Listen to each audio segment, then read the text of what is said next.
Պարոն նախագահ, որոշ գնահատականներով այսօր Նիկոլ Փաշինյանի դեմ խորհրդարանում անվստահության գործընթաց սկսելուն դեմ է մեկ Նիկոլ Փաշինյանը, մեկ էլ դուք։ Այսինքն ձեզ ներկայացվում է գործող իշխանության թիկունքը պահելու ուղիղ մեղադրանք։ Ինչու եք դեմ իմպիչմենթին։ Իսկ դուք վստահ եք, որ Նիկոլ Փաշինյանը դեմ է։ Ես ուզում եմ վստահ։ Այդպես են ներկայանում։ Ո՞վ է ներկայանում։ Որտեղ Նիկոլ Փաշինյանը ակնհայտ զորոյի ձգտող հավանականություն իմպիչմենտի բերելու է նրան, որ Նիկոլ Փաշինյանը 6 ամիս որը նման գործընթաց ունենալու կամ չունենալու երաշխիք ունենալու։ Ես վստահ չեմ, որ դա ճիշտ է։ Ոչի քարոզիչներ կան, որ մտել են այս խնդրի մեջ, իմ տպավորությամբ լավ չպատկերացնում որ թե ինչ են անում։ Գործընթացին ձեր ընդհանուր գնահատականը արդեն տեխնացուներ կան, այնուամենայնիվ ինչ որ բան ընթանում է։ Ձեր քաղաքական թիմը խորհրդարանում ամենամեծ ընդդիմադիր Ես չեմ լսել մեկ մարդու կարծիք, որ դա իրատեսական սցենար։ Նույնիսկ նախաձեռնողները ասում են, հա ինչ ա եղել, փորձենք չլինի։ Անկամ տեխնացուն Անկա, հա, 10 օր առաջ ուրիշ կարծիք Մի տեխնացուն 10 օր առաջ ասում էր դա իրատեսական չէ։ Հիմա ես ավելի պրագմատիկ մարդ եւ մտնել մի process-ի մեջ, որը զրոյին ձգտող հաջողության հավանականություն ունի, ինձ համար դա իսկապես հետաքրքիր չի։ Ես կարող եմ ասել, թե ումա դա հետաքրքիր։ Օրինակ, կարող մարդ կա, ում համար օրինակ 48 ժամ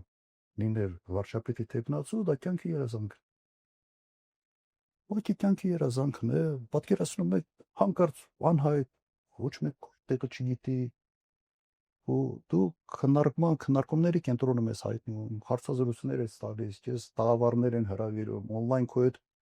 միանում են, դու կարծիք ես ասում, դու դառնում ես ինչ որ մի այդ պայի համար մի կենտրոնական դեմք։ Եթե մարդու համար այդ 48 ժամը ուշադրության կենտրոնում լինելը կրկնեմ կյանքի երազանք է, բայց դա չի նշանակում, որ մենք պետք է բան անենք, ֆոն դառնանք կամ դեկորացիա դառնանք այդ երազանքը իրականացնելու համար ինչ որ մարդկանց։ Այդ դրա համար։ Իդեպ բառն էլ չի օգտագործում, խոսք գնում է վստահության քույի մասին։ Ասում են փողոց պիտի հավաքեն բոլորն են, չէ՞ դա ասում։ Փողոցի ճնշման ճանապարհով հարցը լուծը։ Եթե դու այնպեսի փողոց ես հավաքել եւ ճնշումդ այնպեսի ուժգին է, որ կարող է 20 հոգի sense հրաժարվել, այն հրաժարական է պահանջում։ Անորն է քրեարկուզը։ Վարչապետը հրաժարական է տալիս, հարցը լուծում ես, իսկ դրա համար պետք է նախահեղափոխական իրավիճակ փոխություն։ Այս փողոցի կոնտրոլը իշխանությունը պետք է կոչվի։ Իսկ նշանակում է հրաժարական կամ հեղափոխություն։ Այն սիրուն անուններով, ինչ որ համանadrության վրա հղումներ կատարելով բանման դու անդուրջ է գա։ Դրա համար մենք չի պատմում այդ պատմության մեջ, հիմա պրակտիկան հայտարարություն է արել որոշ կետեր անշել։ Հիմա եթե մարդկանց հետ արկիրա թոզ զբաղվեն։ Դա ինֆոպովոդ, այդ ինֆոպովոդը հնարավորություն է տալիս հարցազրույցների, բաների, օքեյ, ճանաչելիությունը ավելացնում ինչ որ մարդկանց, ում քիչ են ճանաչում եւ ովքեր նեղվում են դրանից միգուցե։ Գիտեք, ինձ ծանոթ են նաև գնահատականներ հենց մարդկանց, որոնք ընտրել են ձեզ, ձեր գաղափարակիցներն են մեծ հաշվով, որոնք ձեզ մեղադրում են այս փուլում գոնե մի փոքր սեփական վարկանիշի մասին չմտածելու համար եւ գոնե ֆորմալ առումով մի պահ ոչ թե լոգիկ մտածելու եւ խնդիրների էության մեջ կորանալու, այլ զուտ մակելեսային Նիկոլ Փաշինյանի դեմ ինչ որ մի բան է տեղի ունենում, ես միանում եմ դրան։ Այսպիսի պահանջներ են ձեզ ներկայացնում։ Ես հավատում եմ ձեզ, որ կա երևի նաև իմ կողմնակիցների մոտ մի զանգված, որոնք ասում են դու, քանի որ ես պրագմատիզմից եմ խոսում, որ պրագմատիկա նաև սա է։ Ընդունում եմ սա, բայց այդ դեպքում ես չեմ։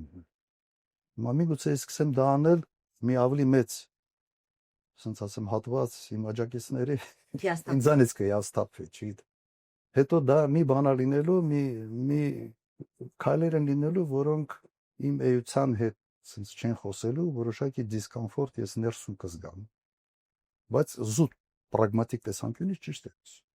Պարոն Քոչարյան, խմբակցության հայտարարության մասին հիշեցրեցիք։ Խմբակցության հայտարարության մեջ բավական ուշագրավ էր մի հատված, որ խմբակցությունը, Հայաստան խմբակցությունը ընդգծել էր, որ սա թիրախավորում է եւ Հայաստան խմբակցությանը եւ նաեւ ձեզ այս գործընթացը։ Ձեզ ով է փորձում թիրախավորել, որովհետև մենք դրանից հետո տեսանք ընդդիմադիր շրջանակներում փոխադարձ քննադատություններ եւ ամենահիմնական, այսպես հիմնական հարցերից մեկն այն էր, որ տեխնազու խնդիր կա ընդդիմադիր դաշտում եւ չեն կողմնորոշվում ընդդիմադիրները, դրա համար քննադատության սլակները նաեւ ուղղում ձեր դեմ։ Իդեպ հիշեցնեմ, որ նաև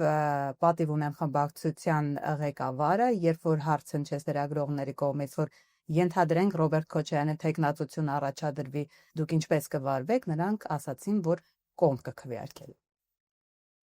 Ինչու են ձեզ թիրախավորում։ Սկսենք այդտեղից։ Ու առաջինը հենց իրեն շեֆը ասաց, որ հանգիստ թողեք Քոչարյանին։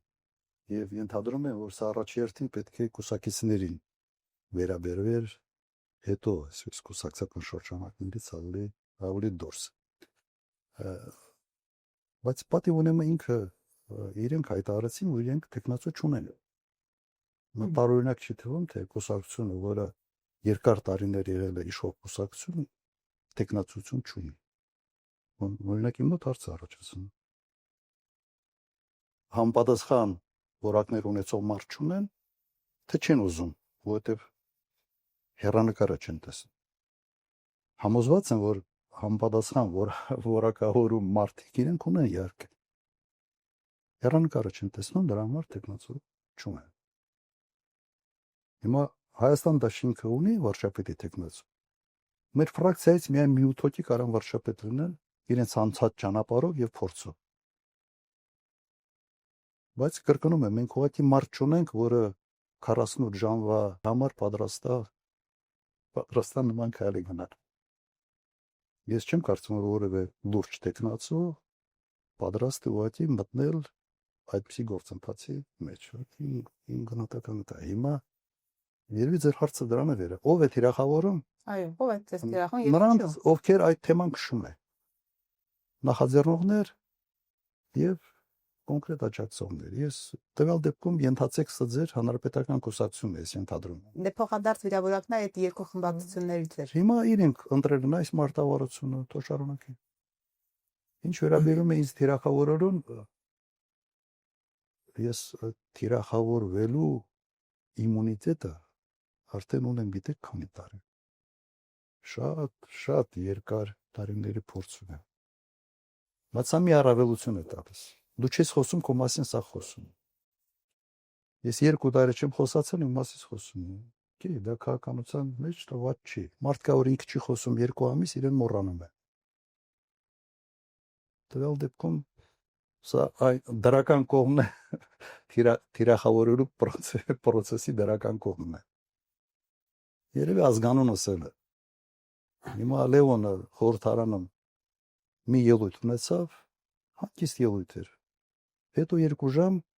ԿՊԱ-ների կեսը գրվեցին եւ սկսում էին դրա թեման խոսալ։ Եթե Լևոնը մի ելույթով կարող է 30 ԿՊԱ-ական խոսացնել, փայլուն է։